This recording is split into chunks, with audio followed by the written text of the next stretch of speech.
Yo, what up, YouTube? What up, boxing fans?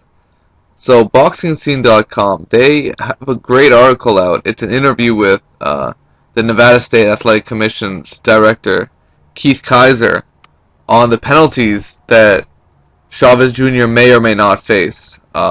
He basically gave out what he thought was a reasonable fine, which was 6 months out of boxing, which would actually be good for Chavez because he's got to heal from the beating he took from Sergio Martinez.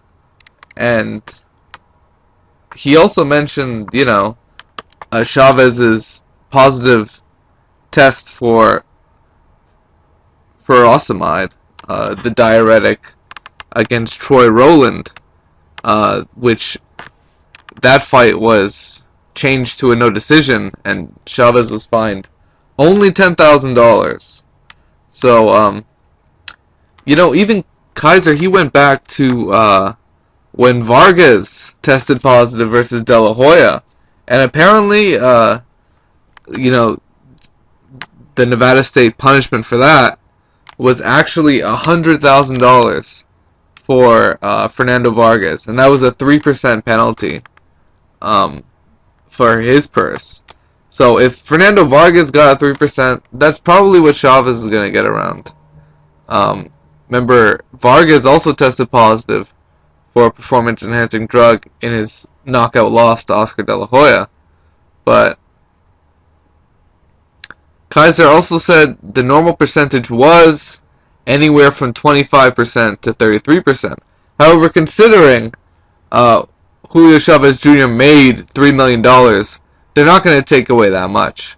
They're definitely going to take away a much smaller percentage, probably 2 or 3%. And generally, marijuana in Nevada for a first-time offense is a lot lighter than a real performance-enhancing drug or a diuretic of some sort. Especially because if it was a diuretic, it would have been his second offense with a diuretic, and that would have been a really big deal.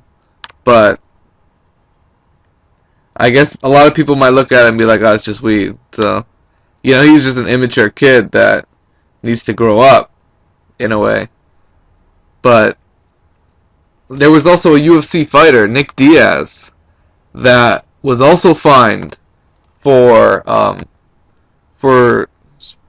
testing positive for marijuana, except he did it twice, and he was fined 60 grand, which was 30% of his $200,000 purse. So he got a much bigger fine, but considering Vargas made a lot more, that was lesser of a percentage.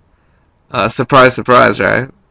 Well, I should also say Nick Diaz also committed perjury, as he sort of lied about how close to the fight he smoked weed on paper, and Nevada State figured that out. But Keith Kizer basically said the normal suspension period for marijuana as a first offense would be 6 months, or sometimes a bit less.